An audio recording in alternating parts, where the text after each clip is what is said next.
El siguiente segmento es clasificación F, formativo, educativo y cultural. A, apto para todo público.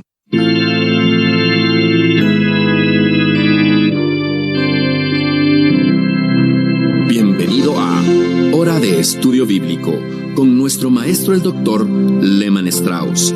Este estudio es el resultado del tiempo personal con el Señor, el ministerio pastoral y la experiencia en conferencias bíblicas del Dr. Lehman Strauss. Él nos instruye y alienta con la enseñanza de la palabra de Dios. Ahora, el Dr. Strauss. Qué privilegio nos concede Dios una vez más de poder encontrarnos y compartir la palabra de Dios. Muchas gracias a Dios y gracias a usted por sintonizar Hora de Estudio Bíblico. En un momento vamos a continuar y avanzar por nuestro estudio en Filipenses, pero ahora vamos a considerar otra palabra más de nuestro vocabulario bíblico. En esta ocasión he elegido la palabra judío. La palabra judío proviene de la palabra Judá. En un principio, un judío era un integrante de la tribu de Judá. Después pasó a usarse la palabra para distinguir a la raza judía, la raza hebrea, de los gentiles. Por ejemplo, en Hechos 14 leemos: aconteció en Iconio que entraron juntos en la sinagoga de los judíos y hablaron de tal manera que creyó una gran multitud de judíos y asimismo de griegos o gentiles. Mas los judíos que no creían excitaron y corrompieron los ánimos de los gentiles contra los hermanos. Como observa en ese versículo, podemos ver cómo se usa la palabra judío para distinguir al hebreo del gentil. ¿Sabe? Creo que encontramos algo similar en Gálatas 2:15 y también en Juan 4:9. Los judíos no tienen nada que ver con los samaritanos. En otras palabras, cuando uno dice judío, se está refiriendo a alguien que es miembro de la familia hebrea. Pablo usó esa misma palabra para indicar sus creencias y prácticas religiosas, hablando de su persona en Gálatas 1, versículos 13 y 14. Creo que podemos decir que los términos hebreo y judíos actualmente son sinónimos. Cualquiera de los dos está bien. No sé si todo judío prefiere ser llamado judío o hebreo, y a mí no me importa mucho si me llaman judío o hebreo. Como sabrá, estimado oyente, Lehman Strauss es un judío alemán convertido. Ahora, como nací de nuevo, soy un hijo de Dios, y en Cristo no hay ni judío ni gentil. Nosotros no hacemos distinciones. Somos miembros de la familia de Dios, somos iglesia de Dios. Muy bien, hasta aquí entonces el vocabulario de hoy. Vamos a orar y continuar con nuestro estudio en Filipenses. Amado Padre, te agradecemos en este día porque hiciste posible para todas las personas de todas las naciones, razas y culturas que en Cristo y en su iglesia podamos ser uno.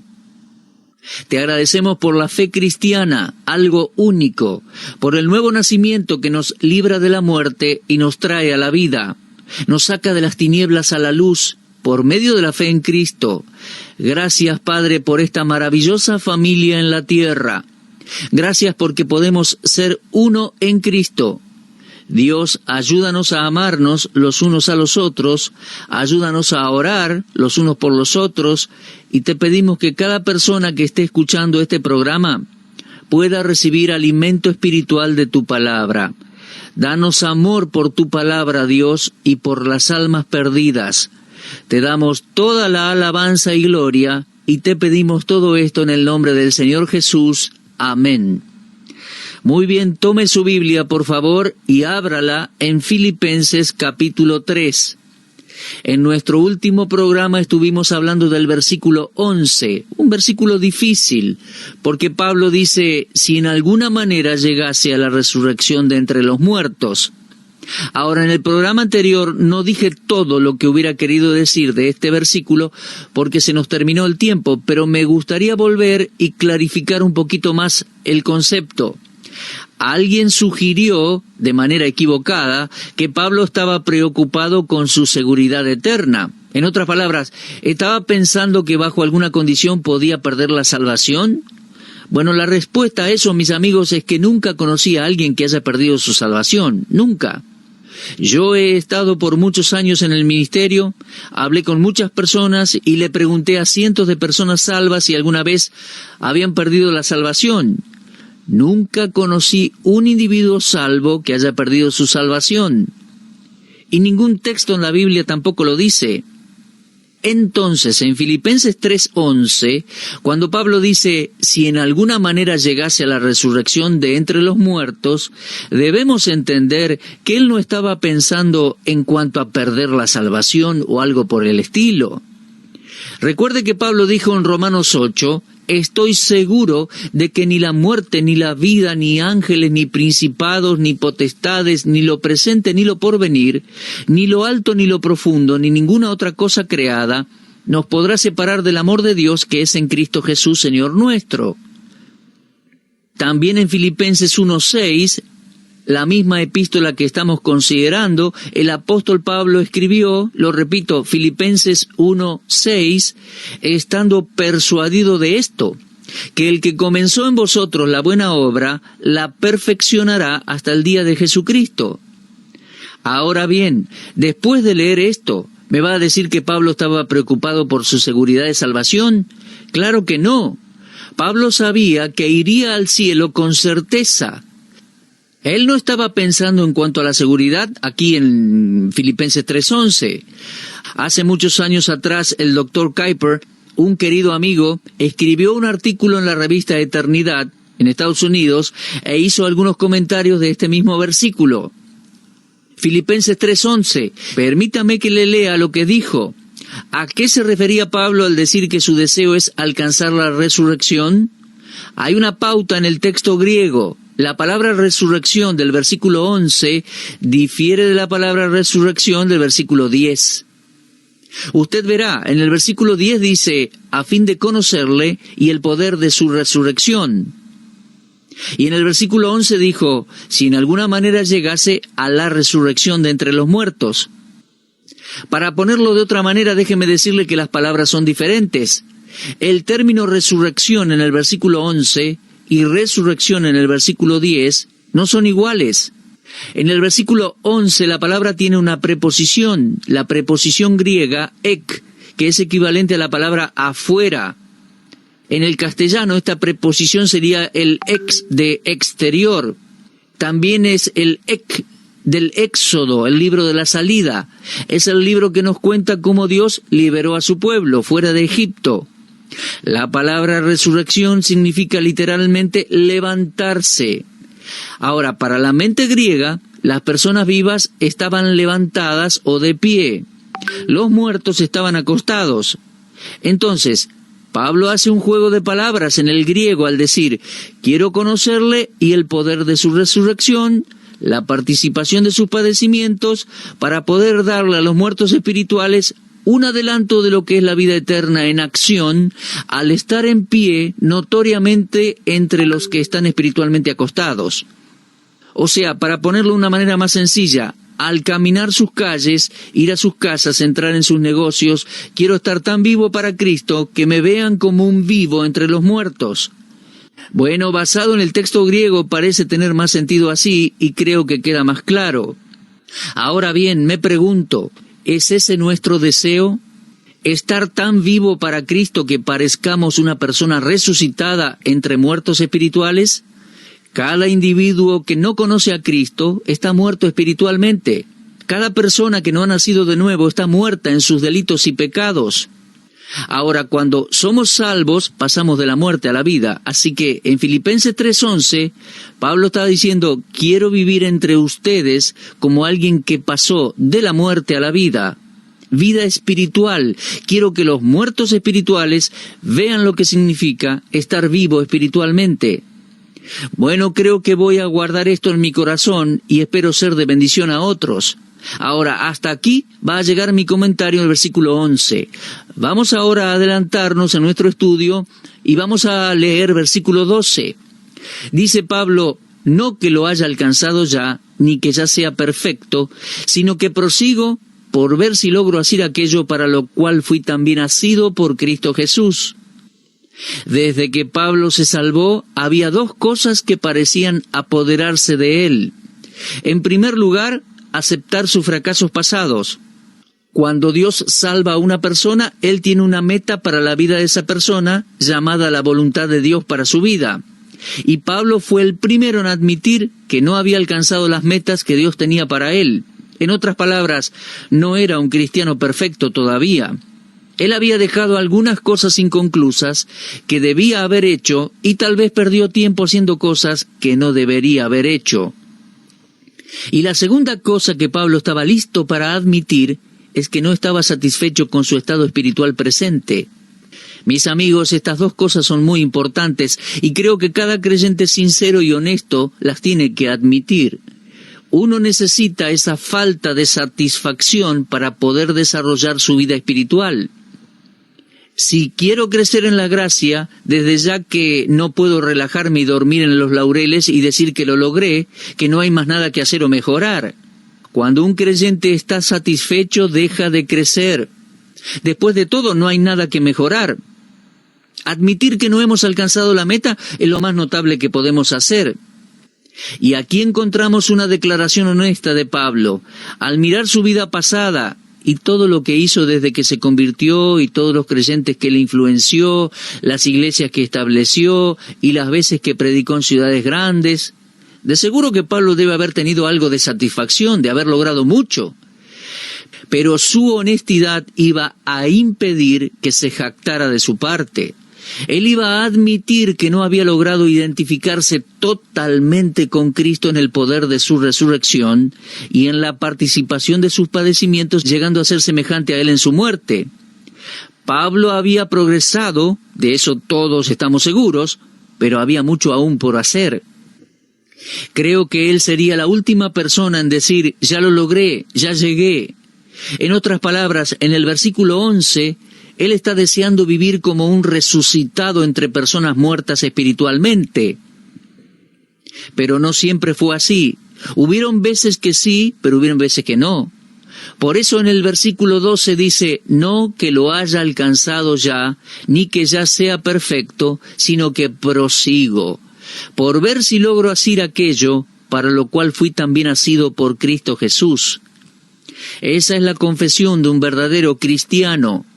Pablo reconoce no haber alcanzado la marca de su llamado.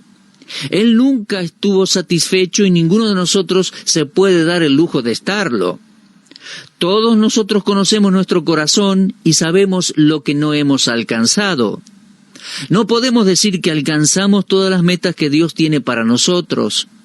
Los grandes artistas y los grandes escritores editan sus materiales muchísimas veces y cuando finalmente lo publican, generalmente no están satisfechos. Creo que ese es el espíritu que tenemos que tener. Ese es el secreto para la grandeza.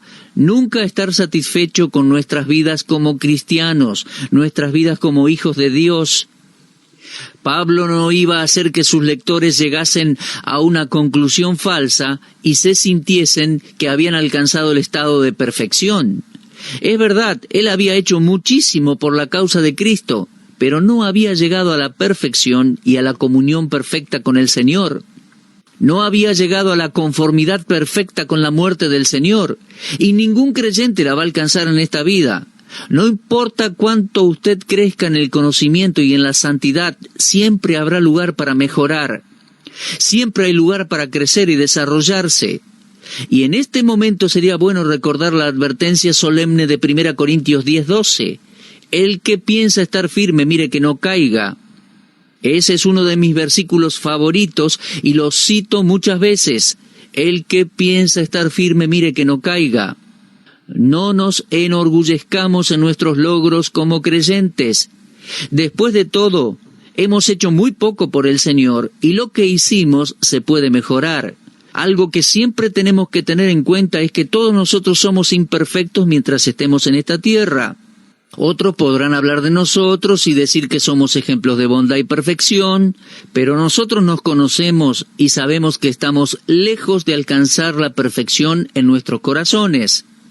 Me molesta mucho cuando estoy sentado en una plataforma esperando que un pastor me presente y es como que siempre estoy preocupado por lo que va a decir.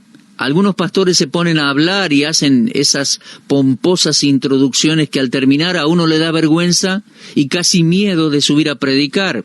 Un gran siervo de Dios estaba sentado en la plataforma una vez esperando ser presentado, y la persona encargada de hacerlo dio un discurso acerca de él y dijo tantas cosas acerca de él, que este siervo de Dios fue hacia el púlpito y dijo: bueno, amigos, después de esta presentación no veo la hora de escucharme predicar. Bueno, a veces me siento así. ¿Quién es ese gran hombre de Dios que se está presentando? He escuchado personas presentarme y cuando me puse de pie me sentí como Moisés frente a la zarza ardiente. La gente no nos conoce como nos conocemos a nosotros mismos. La gente presenta a un hombre, a una mujer como gigante espiritual, cuando en lo profundo del corazón, ese gigante espiritual puede ser que sea un enano. Nosotros conocemos nuestros corazones, y si somos honestos, mis amigos, sabemos que no hemos alcanzado la meta de la perfección. Eso es algo que siempre tenemos que tener en mente, que otros nos vean como hombres de pureza, paciencia, piedad, sí. No obstante, nosotros conocemos nuestros corazones, que estamos lejos de lograr la meta divina. Es verdad que muchas veces cuando uno recién se convierte piensa que es imposible que vayamos a pecar contra Dios, pero enseguida nos damos cuenta que, tal como descubrió Pablo, yo sé que en mí, esto es en mi carne, no mora el bien, porque el querer el bien está en mí, pero no el hacerlo. Eso es un texto que leemos en Romanos 7:18. Recuerdo que en mis primeros días de creyente yo experimentaba esas cosas. En ocasiones pensé: Señor, nunca quiero pecar contra ti de nuevo. No quiero pecar más contra tu palabra, ni en pensamientos, ni en hechos. Quiero que cada acción y cada deseo sea correcto. He orado de esa manera más de una vez, y también más de una vez soñé que lograba la perfección. Sueños de grandeza en experiencias gloriosas que me llevarían a la cúspide. Pero muy pronto me di cuenta que tenía que convivir conmigo mismo y que había una ley en mis miembros que luchaba constantemente contra el Espíritu Santo de Dios. Es la antigua naturaleza, que nunca fue erradicada de nuestras vidas y que por causa de la presencia del pecado en nosotros no vamos a alcanzar esa meta de la perfección.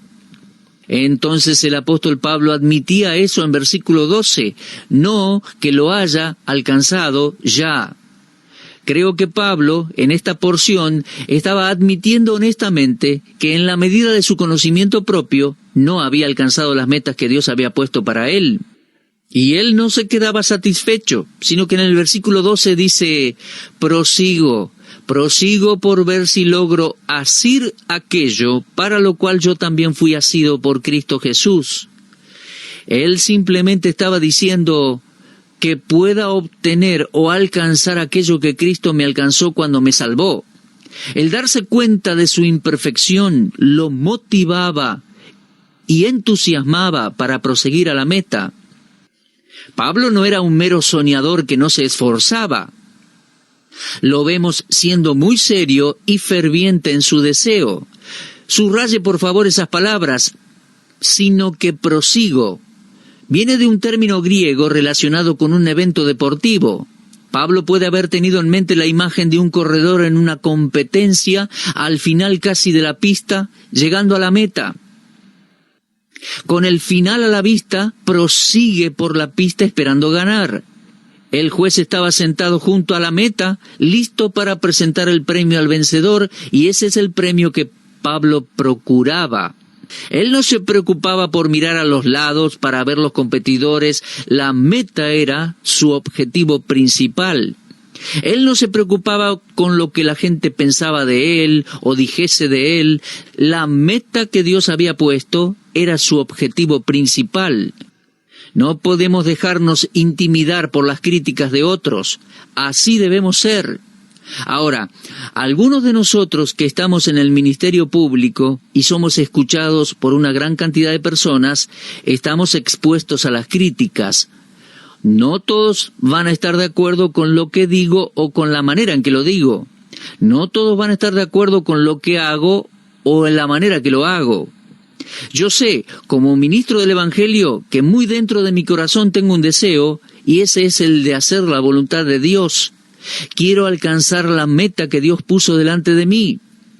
Sé que en parte fracasé en eso y no me voy a desalentar por las críticas de personas.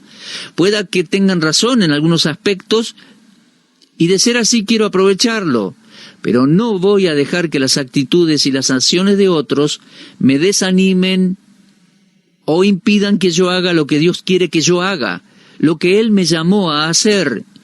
Eso es lo que Pablo está diciendo aquí. Quiero alcanzar aquello por lo cual Cristo primero me alcanzó a mí. El deber de uno es ser diligente en la vida cristiana. Eso lo vemos en varias porciones de la Escritura. Y a manera de ilustración, se dice que el creyente está en una carrera. Lo leemos en Hebreos 12:1. Por tanto, nosotros también, teniendo en derredor nuestro tan grande nube de testigos, despojémonos de todo peso y del pecado que nos asedia, y corramos con paciencia la carrera que tenemos por delante. Y en 1 Corintios 9:24 leemos: ¿no sabéis que los que corren en el estadio, todos a la verdad corren, pero uno solo se lleva el premio? Corred de tal manera que lo obtengáis. Y luego Pablo dice: así que yo de esta manera corro, no como a la aventura, sino de esta manera peleo, no como quien golpea el aire. Él compara la vida cristiana con un evento deportivo, una pista de atletismo en la que el corredor está en plena carrera, y también una exhibición de boxeo al decir que no golpea el aire. Es como que dijese: no estoy peleando con mi sombra. ¿Se da cuenta, mi amigo? La vida cristiana es comparada también con una batalla. 1 Timoteo 6:12 dice: pelea la buena batalla de la fe, echa mano de la vida eterna, a la cual asimismo fuiste llamado, habiendo hecho la buena profesión delante de muchos testigos. Y 2 Timoteo 4:7, Pablo dice: he peleado la buena batalla, he acabado la carrera, he guardado la fe. En 2 Corintios 10:4 dice: porque las armas de nuestra milicia no son carnales, sino poderosas en Dios para la destrucción de fortalezas. Sí, mi amigo, la vida cristiana es comparada a una lucha y a una batalla. Y en Efesios 6:12 dice que no tenemos lucha contra sangre y carne, sino contra principados y potestades. Si somos verdaderos cristianos, si nacimos de nuevo y amamos a Dios y queremos hacer su voluntad, vamos a esforzarnos y buscar el progreso hacia la meta que Dios nos ha dado. Y la meta final es la perfección. Si bien no vamos a llegar en esta vida terrenal, no tenemos que aceptar nada menos que mirar fijamente a la meta e intentar alcanzarla con todas nuestras fuerzas. La salvación solo fue el comienzo. Un predicador muy famoso dijo en una ocasión: esta carrera no es solo una carrera de velocidad, una carrera de energía y listo, terminamos. De ser así, muchos habrían logrado ya el éxito. Se trata de una carrera de larga distancia, una que tenemos que correr con paciencia, porque así lo dice Hebreos 12:1. Muchos de nosotros hemos hecho como los Gálatas, de quienes se escribió: vosotros corríais bien, ¿quién os estorbó? Sí, hay muchos creyentes que ya se han quedado a un lado. Comenzaron con entusiasmo y un deseo santo de agradar y servir a Dios, pero se apartaron. Lo dije en muchas iglesias, congregaciones que he visitado. Si todas las personas que tomaron decisión por Cristo en esta iglesia y aún viven razonablemente cerca de la iglesia y pueden caminar o venir en auto a la reunión, si todos los que dijeron haber aceptado a Cristo como Salvador vinieran a la reunión, creo que necesitaríamos una iglesia 3 veces más grande. Y nunca nadie estuvo en desacuerdo con lo que dije. ¿Qué sucedió? Muchos creyentes comenzaron, pero no continuaron. Corrieron bien por una temporada, pero luego arrojaron la toalla. Pero Pablo dijo, y lo dijo en una cárcel escribiendo a los filipenses: yo no voy a abandonar, voy a luchar, voy a pelear, quiero alcanzar la meta que Dios puso ante mí al salvarme. Voy a aferrarme a aquello para lo cual fui también aferrado por Cristo Jesús. Amigo, el Señor lo salvó a usted y a mí con un propósito. una trayectoria terrenal. Y nuestra meta debe ser alcanzar ese objetivo de la mejor manera, luchar, proseguir. Bueno, muy bien, ha sido un gozo y un privilegio poder compartir la palabra de Dios con ustedes, en especial este pasaje de Filipenses, que es un desafío para ustedes, pero en primer lugar para mí, proseguir a la meta, seguir adelante. Estos versículos significan muchísimo, y Dios me habló a mi vida con este desafío. Espero que también haya tocado sus vidas y tengamos una disposición a seguir con paciencia la carrera que tenemos por delante. Bueno, Dios mediante, vamos a seguir con esta serie de estudios en Filipenses en nuestro próximo programa. Les espero. Repasen Colosenses 3 y también la lectura de Filipenses capítulo 4. Será hasta nuestro próximo encuentro si Dios quiere, y muchas gracias por todo. Usted estuvo escuchando Hora de Estudio Bíblico con el maestro el doctor Lehman Strauss. Si desea escuchar una vez más este mensaje, visite nuestra página en la internet www.bbnradio.org. Le dejamos la invitación para que el día de mañana nos acompañe aquí, en este mismo horario y punto del dial. Hora de Estudio Bíblico es una producción de BBN.